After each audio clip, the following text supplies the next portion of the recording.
Le parfum m'a frappé de plein fouet. Un mélange d'eau de rose et de bois de santal enveloppant mes narines et me transportant dans un endroit complètement différent. Je fermai les yeux et respirai profondément. Oh oh, j'ai entendu l'air s'échapper derrière moi et je me suis retourné pour voir mon collègue Khalid se pencher pour enlever ses lunettes. Il a essuyé les verres avec un mouchoir blanc et les a replacés sur le bout de son nez. C'est bien ce que je pense, lui ai-je demandé. Seul l'avenir nous le dira. Il s'est redressé et a regardé autour de lui, observant l'entrée du tombeau. C'était une tombe simple, rien à voir avec les tombes élaborées que l'on trouve dans la vallée des rois. L'entrée en pierre mesurait environ 2 mètres de haut, soit à peu près la moitié de la taille de celle que l'on trouve à Luxor. Autour de la porte se trouvaient des sculptures complexes représentant des versets du Coran. Je me suis approché de l'entrée, mes yeux parcourant les sculptures. Elles étaient magnifiques, chaque lettre et chaque symbole étant parfaitement conservés. J'ai tendu la main et tracé les mots avec mes doigts. C'était un spectacle à couper le souffle, quelque chose que je n'avais jamais vu auparavant. J'ai senti un frisson me parcourir l'échine en lisant ces mots. C'était un verset du Coran, qui parlait de la vie après la mort et des récompenses qui attendaient ceux qui vivaient leur vie selon la volonté de Dieu. Astuce: cliquer sur un paragraphe pour changer le sens de l'intrigue. J'ai ressenti une vague d'appréhension en lisant ces mots. C'était comme si j'étais appelé à quelque chose de plus grand que moi, quelque chose que je n'arrivais pas à comprendre. J'ai senti une présence derrière moi et je me suis retourné pour voir ma patronne, Amara, qui se tenait là. Elle m'a regardé avec un mélange d'admiration et de peur sur le visage. C'est incroyable, dit-elle doucement. Je n'ai jamais rien vu de tel. Moi non plus. J'ai reculé et je l'ai laissé s'avancer pour examiner les enregistrements de plus près. Elle a tendu la main et les a touchés doucement, les yeux fermés en signe de révérence. L'odeur s'est intensifiée pendant que nous étions là, emplissant mes sens jusqu'à ce que je ne pense plus qu'à l'odeur de l'eau de rose et du bois de santal.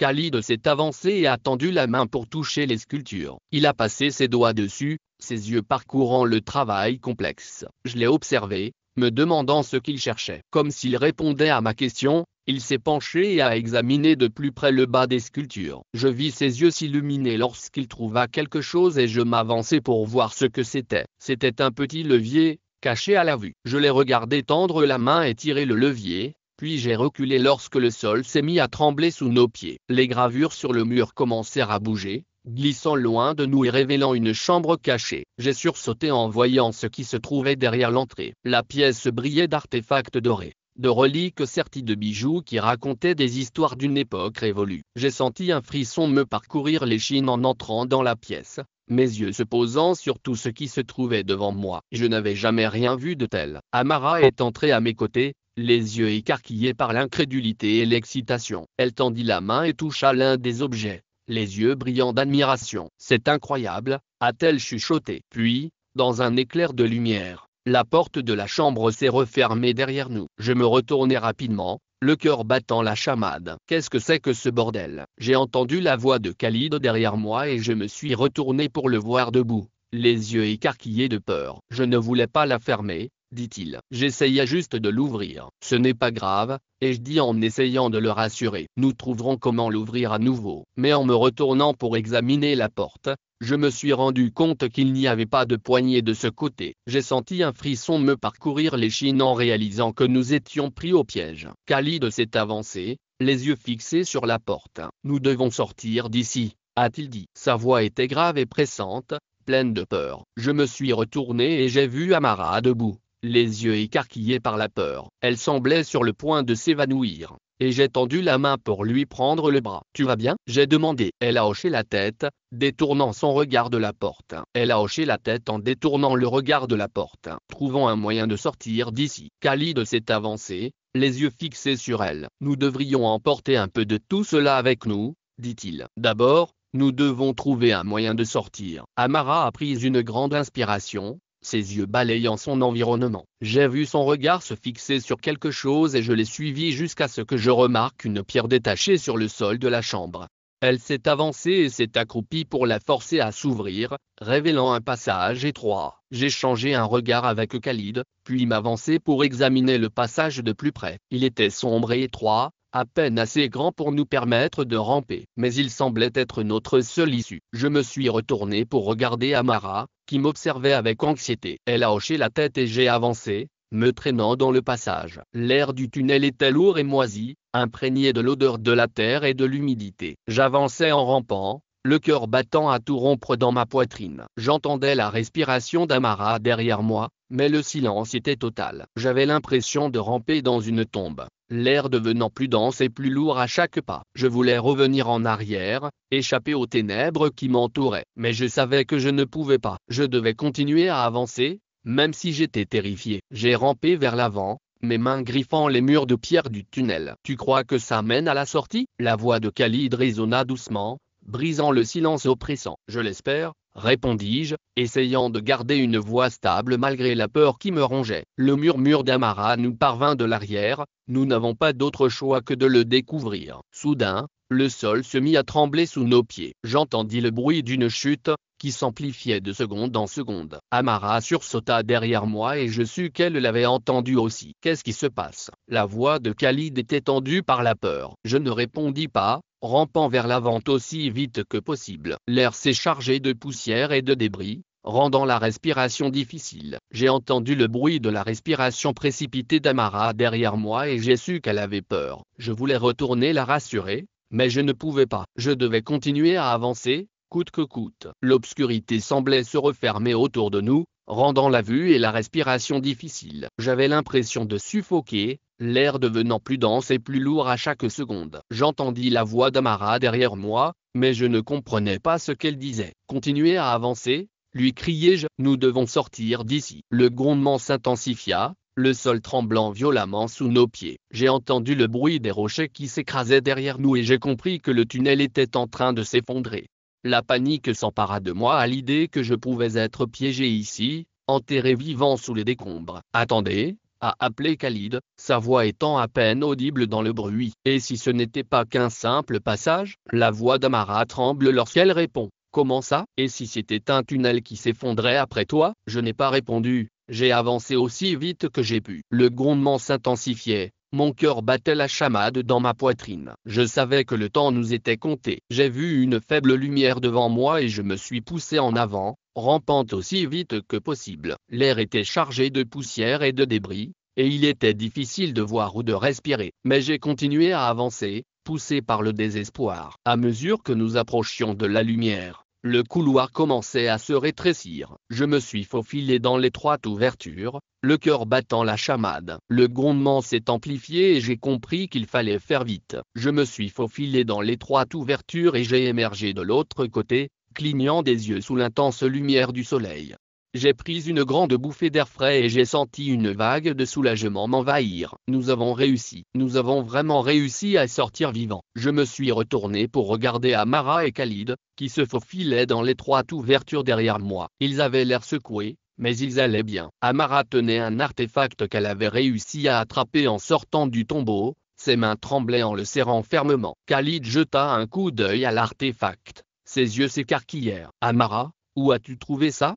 demanda-t-il, sa voix mêlant admiration et incrédulité. Elle regarde l'objet, puis lève les yeux vers nous, l'expression indéchiffrable. « Il était incrusté dans le mur », répondit-elle dans un doux murmure. Khalid s'est avancé, tendant la main pour toucher l'objet. Il a hésité une seconde, puis a tendu la main et l'a touché. Ses yeux s'écarquillèrent lorsqu'il sentit sa puissance, et sa main trembla lorsqu'il voulut la toucher à nouveau. « Cela pourrait tout changer », murmura-t-il, les yeux fixés sur l'artefact. Amara l'observa, son cœur battant la chamade dans sa poitrine. Elle ne l'avait jamais vu dans cet état. L'artefact brillait doucement, projetant des ombres complexes sur le sol. J'arrivai une minute plus tard, haletant, le souffle court à force de les chercher. J'ai eu très peur de ne pas les trouver, mais j'ai fini par entendre leur voix et j'ai suivi le son jusqu'à ce que je les voie émerger du passage.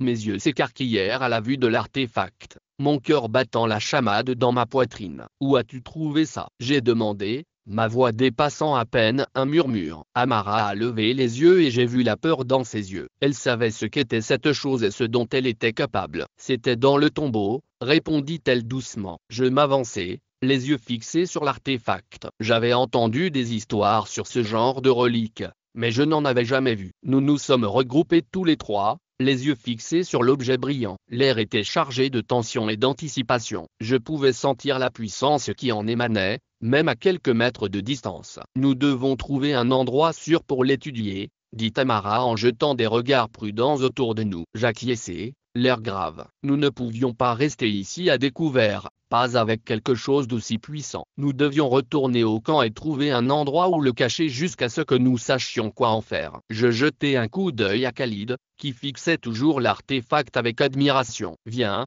ai-je dit doucement, en tendant la main pour lui toucher le bras. Il a sursauté à mon contact et m'a regardé d'un air coupable. Je fis un signe de tête en direction de l'artefact, toujours serré dans la main d'Amara. Nous devrions retourner au camp, dis-je doucement. Amara acquiesça, ses yeux se déplaçant rapidement entre nous. Elle savait que nous ne pouvions pas rester ici, pas avec un objet aussi puissant. Nous devions le ramener au camp et le cacher dans un endroit sûr jusqu'à ce que nous sachions quoi en faire. L'artefact s'est mis à briller encore plus fort, émettant une douce mélodie. Je sentis le son m'envelopper, m'immerger dans sa beauté. J'ai cligné des yeux et notre environnement s'est soudain brouillé, la puissance de l'artefact submergeant mes sens. Lorsque ma vision s'est éclaircie, j'ai été choqué par ce que j'ai vu. Nous étions au milieu d'un marché animé, entouré d'êtres étranges. L'air était chargé d'odeurs et de sons inconnus, ce qui m'empêchait de me concentrer. J'ai cligné des yeux plusieurs fois, essayant de faire le vide dans mon esprit. Amara tenait fermement l'artefact, les yeux fixés dessus, comme si elle avait peur de le lâcher. Khalid scrutait la foule, l'esprit en ébullition. Je jetai un coup d'œil à Noura, qui fixait les êtres étranges qui nous entouraient, les yeux écarquillés par le choc. Je pouvais sentir la peur qui émanait d'elle, mêlée à un sentiment d'émerveillement et de curiosité. Je savais exactement ce qu'elle ressentait, moi non plus. Je n'arrivais pas à croire que nous étions vraiment ici. Mais nous devions être prudents. Nous n'avions aucune idée des dangers que ce monde recelait, ni de ce qui pouvait nous poursuivre. Je jetai un coup d'œil à Amara et Khalid, croisai leurs regards et hochai légèrement la tête en direction de Noura. Amara, penses-tu que cet endroit est lié à l'artefact ? Demanda Khalid, la voix chargée d'excitation et de prudence. Amara hocha lentement la tête, sa main se resserrant autour de l'artefact. Je pense qu'il nous a amenés ici pour une raison, mais nous devons la découvrir avant que quelqu'un d'autre ne le fasse. Noura inspira profondément, ses yeux scrutant le marché animé. Et comment allons-nous rentrer ? Nous ne pouvons pas rester ici indéfiniment. J'ai hoché la tête, mon esprit bourdonnant de possibilités. Nous avions tant de questions, mais aucune réponse. J'ai regardé autour du marché, essayant de trouver quelqu'un qui semblait pouvoir nous aider. Il y avait bien quelques vendeurs, mais chacun était plongé dans ses affaires. J'ai repéré un étal un peu plus loin qui semblait avoir des informations. Il était d'un violet profond et des symboles complexes étaient brodés sur le tissu. Je n'avais aucune idée de la signification de ces symboles, mais ils semblaient importants. Allons là-bas, dis-je doucement, en faisant un signe de tête en direction de la hutte. Amara et Khalid suivirent mon regard, puis acquiescèrent. Nous nous dirigeâmes tous les trois vers la hutte, Noura nous talonnant un peu. Alors que nous nous approchions, je sentis une étrange odeur à l'intérieur, à la fois douce et piquante, qui me fit légèrement tourner la tête. Le cœur d'Amara battait la chamade tandis qu'elle jetait un coup d'œil à l'intérieur de la tente. Il y avait plusieurs créatures à l'intérieur, échangeant des objets étranges qu'Amara ne pouvait pas reconnaître. L'un d'entre eux attira son attention. Il s'agissait d'une petite fiole remplie d'un liquide violet qui tournait en spirale. La main d'Amara se tendit vers la fiole, son cœur battant fort dans sa poitrine. Elle espérait y trouver la réponse à son dilemme, mais elle n'avait aucune idée de ce que c'était ou de ce qu'elle pouvait faire. La surface de la fiole était froide et lisse, son contenu tourbillonnant d'une lueur étrange. Khalid se tenait à côté d'elle, les yeux fixés sur la jarre, comme s'il avait peur de détourner le regard. Noura observait la scène depuis l'entrée de la tente, son expression tendue tandis que ses yeux parcouraient le marché. La main d'Amara se referma sur la fiole, sentant l'étrange pouvoir qui s'en dégageait. Elle la souleva lentement, la tenant à contre-jour pour mieux la voir. Le liquide à l'intérieur de la fiole tournait plus vite à mesure qu'elle la déplaçait, lui donnant des frissons dans le dos. Elle jeta un coup d'œil à Khalid, qui l'observait avec circonspection. Calmement, elle décapsula le flacon et l'inclina, laissant s'écouler une petite quantité de liquide. Une brume parfumée les enveloppa, emplissant l'esprit d'Amara de visions de son monde et de cet étrange royaume entrant en collision. Elle cligna des yeux plusieurs fois, essayant de faire le vide dans son esprit et de comprendre ce qu'elle voyait. « Regarde de plus près », murmura Khalid avec insistance, les yeux fixés sur la feuillole. Ces symboles sont alignés avec ceux de nos textes anciens. Le cœur d'Amara battait la chamade tandis qu'elle examinait de plus près les inscriptions sur la feuillole. Le liquide en ébullition à l'intérieur de la fiole semblait répondre à sa présence, pulsant d'une énergie vibrante. La voix de Noura était basse et prudente. « Soyons prudents, nous ne savons pas ce qu'il fait. » Amara acquiesça lentement, les yeux toujours fixés sur la feuillole. Elle sentait son pouvoir émaner d'elle, l'appelant comme un phare. Les symboles gravés à sa surface se mirent à briller, projetant d'étranges ombres autour de la tente. Amara sentit un frisson lui parcourir l'échine lorsqu'elle comprit que cet artefact était lié à celui qu'ils avaient trouvé dans le tombeau. Il s'agissait de clés, réalisa-t-elle soudain, des clés qui lui permettraient de comprendre sa situation et de trouver un moyen de rentrer chez elle. « Nous devons déchiffrer ces symboles, » dit doucement Khalid, ses yeux se déplaçant rapidement d'un côté à l'autre pour les étudier. « Si nous parvenons à comprendre ce qu'ils signifient, nous pourrons peut-être trouver le chemin du retour. » Amara acquiesça, sentant la détermination l'envahir. Amara, Khalid et Noura étudièrent les symboles, les associant aux versets du Coran qu'ils avaient trouvés dans le tombeau. Pendant qu'ils étudiaient, l'énergie de la fiole et l'artefact lumineux commencèrent à interagir, créant des motifs lumineux qui semblaient vivants. Ces motifs formaient un ensemble de mots en arabe classique, un plaidoyer qui résonnait avec une profondeur spirituelle. Celui qui suit le chemin de la lumière sera guidé par Ar-Rahman, le miséricordieux.